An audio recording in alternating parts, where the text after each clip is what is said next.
we've got repeat caller Kevin in New York calling in. Would like to ask whether or not anyone has proposed the concept of the Ark of the Covenant.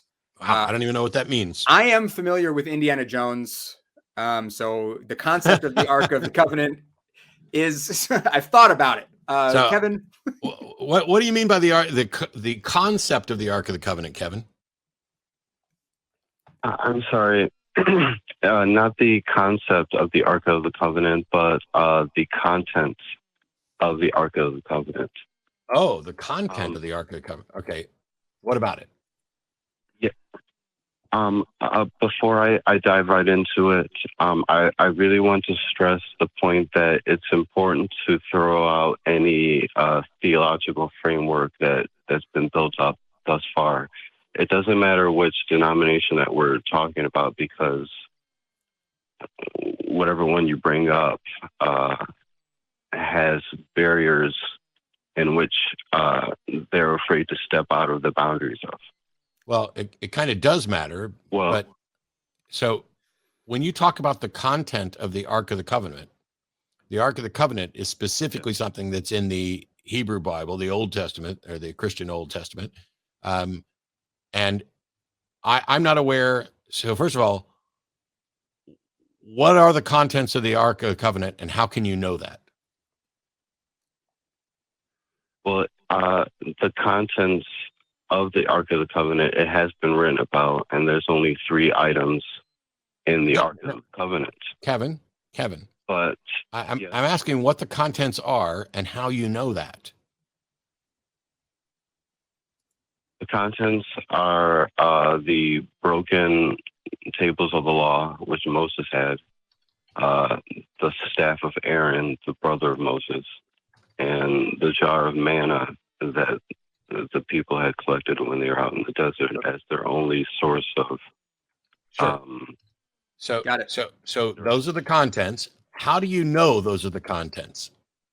Where are they? Can we investigate this?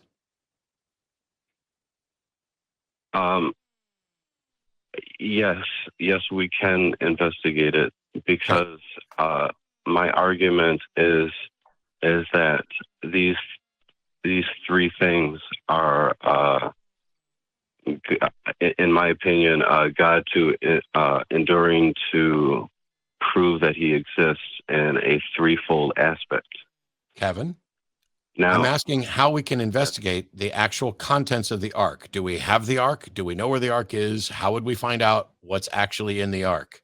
Yeah, because until you can demonstrate that or provide some explanation for how we can, actually do the work here, we might as well be talking about the contents of Darth Vader's nightstand.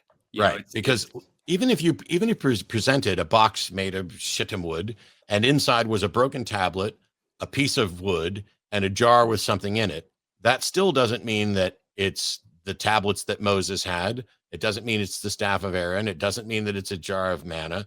And yet I'm asking you how we can investigate this. And your response was to say, yes, we can investigate this because this is God attempting to prove something. That is not a method of investigation.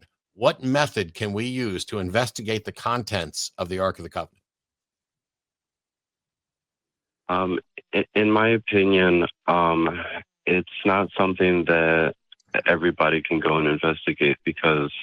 Oh, stop, Kevin. Part of Kevin. I'm not that concerned. I know you a couple times now you started with "in my opinion," but when you say "in your opinion," it's not something that just anybody can go investigate. Is there anybody on the planet who can investigate this? Who is it, and how can they investigate it? Other than Indiana Jones. Well, it's the very fact that some of what I'm about to tell you has only been recently released. Just answer the question, man. Just answer the question. Without all the preamble, just tell us. Who can investigate the Ark of the Covenant, and how can we know that? Anybody who has access to Jerusalem libraries. To Jerusalem libraries? Is it in multiple libraries?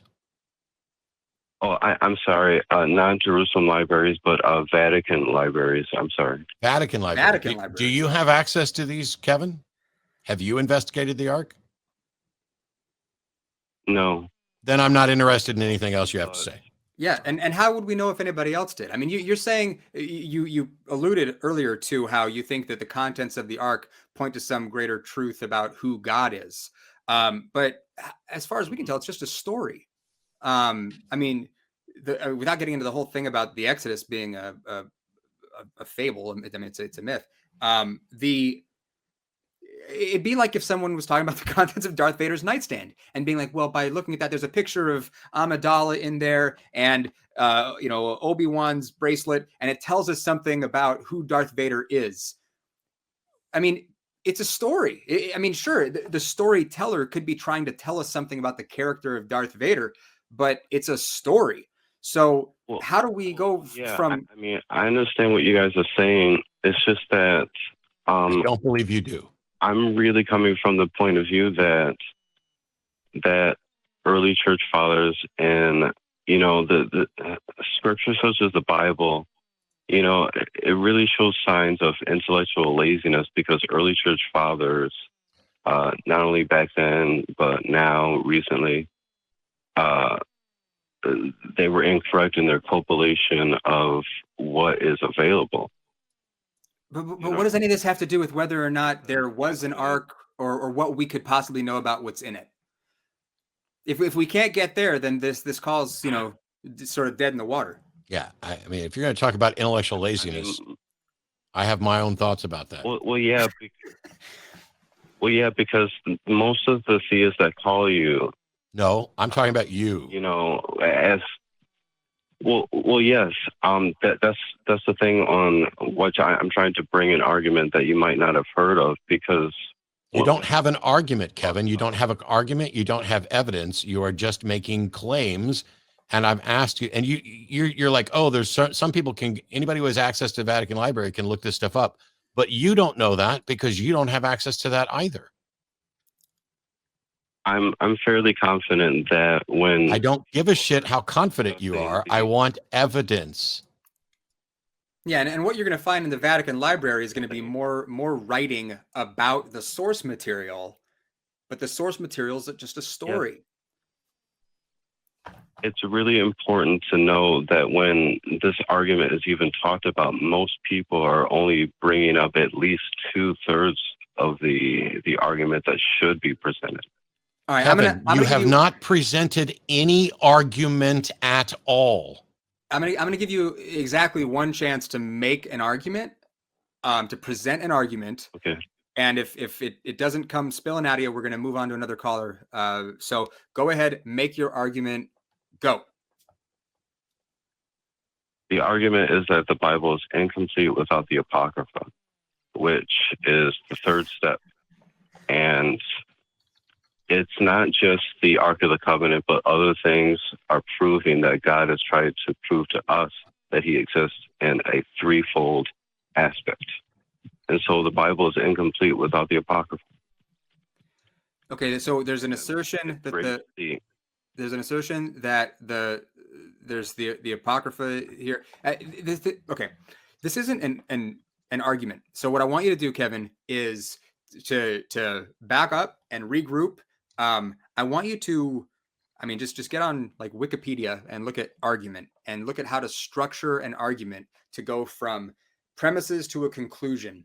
And when you feel like you've got that, call us back. But in the meantime, we're going to have to move on to other callers. You're going to do some more foundational stuff before trying to present something, because what you have is not an argument yet, my friend.